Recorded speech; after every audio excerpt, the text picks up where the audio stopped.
कैसे हैं आप लोग। तो ये है part 2 of Jaipur vlogging. Part 1 अगर अभी तक आप लोगों ने नहीं देखा है तो उसका लिंक मैं डिस्क्रिप्शन में डाल दूंगी, ज़रूर जाके देखिएगा, बहुत ही मज़ेदार है। तो पार्ट 2 में मैं आप लोगों को दिखाने जा रही हूँ कि डे 2 ऑफ जयपुर मेरा कैसा बीता, मैंने क्या क्या किया, मैं कहाँ गई, क्या खाया और खाने की रेटिंग्स। अगर आपने इस चैनल को अभी तक सब्सक्राइब नहीं किया है तो जल्दी जाके कर लीजिए, क्योंकि बहुत सारी मस्त मस्त वीडियोस आने वाली है और बहुत ही एक्साइटिंग होने वाला है। तो guys, let's begin with day 2 of Jaipur vlogging.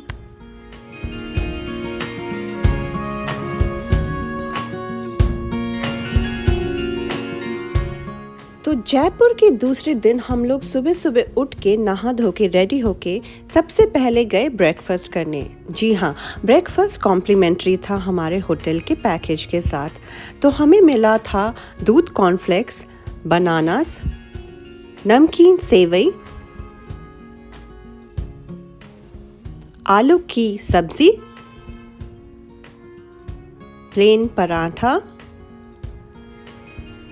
और मीठा दलिया, और इसके साथ थी गर्मा गर्म चाय। इस होटल में बहुत ही वाइड रेंज ऑफ ऑप्शंस तो नहीं थे, लेकिन जितना भी ऑप्शन था बहुत ही टेस्टी था। तो मैं इसको रेट करूंगी 9 आउट ऑफ 10।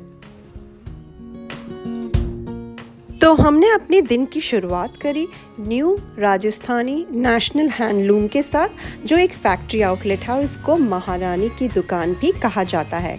तो ये एक वन स्टॉप शॉप है जहाँ पे आपको राजस्थान की सारी चीज़ें मिल जाएंगी एक ही छत के नीचे। तो यहाँ पे बहुत सारी चीज़ें मिल रही थी जो कि राजस्थान की औरतें खुद अपने हाथों से बनाती है। यहाँ की क्वालिटी A1 थी, लेकिन प्राइस रेंज थोड़ा सा हाई था।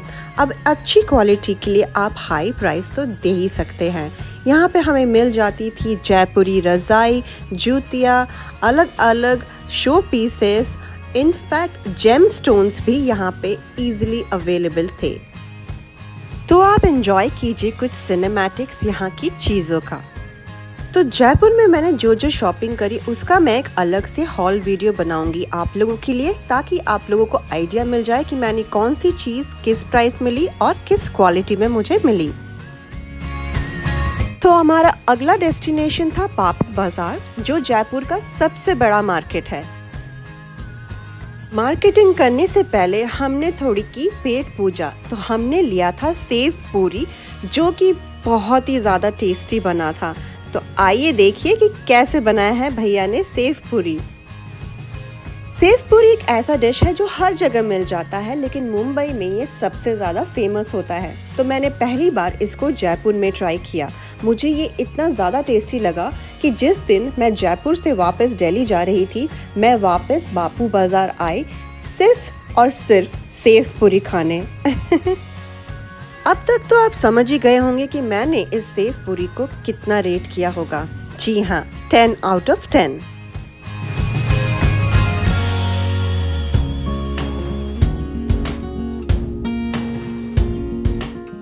तो बापू बाजार में भी आपको वो सारी चीजें मिल जाएंगी जो राजस्थान की स्पेशलिटी होती है।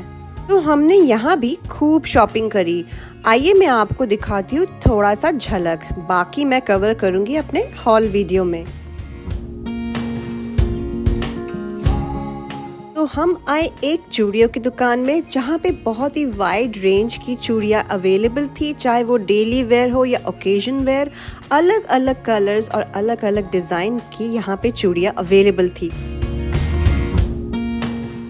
तो मैंने अपने लिए ये पिंक कलर की चूड़ियाँ ली थी, जो कि डेली वेयर थी, लेकिन ये दिखने में बहुत ही खूबसूरत थी।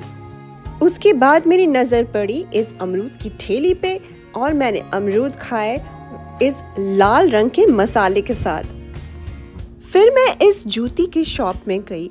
इस शॉप में बहुत ही ज़्यादा वैरायटी की जूतियाँ थी जो मैंने किसी दूसरी शॉप में नहीं देखी, और रेंज भी काफ़ी रीज़नेबल था। तो मैंने अपने लिए ये जूतियाँ ली।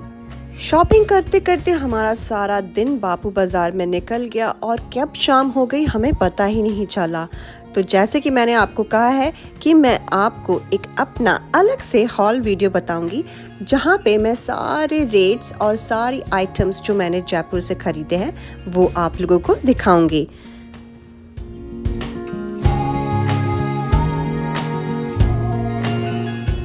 शाम तक हम सबको इतनी भूख लग गई थी कि हमने सोचा चलो पहले करते हैं पेट पूजा।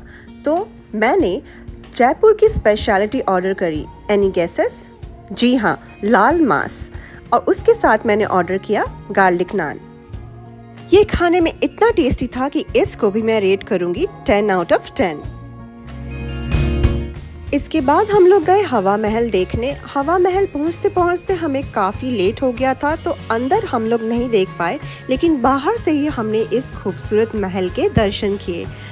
हवा महल के ऑपोजिट में कुछ कैफ़ेज़ है जहां पे बैठ के हमने काफ़ी टाइम स्पेंड किया और मेरी नज़र तो हवा महल से हट ही नहीं रही थी। कैफ़े में कुछ घंटे बिताने के बाद हम लोग वापस चले गए अपने होटल। तो यहाँ पे हमने डिनर बहुत ही सादा रखा, सिर्फ दाल और रोटी। तो ऐसा रहा मेरा जयपुर का दूसरा दिन।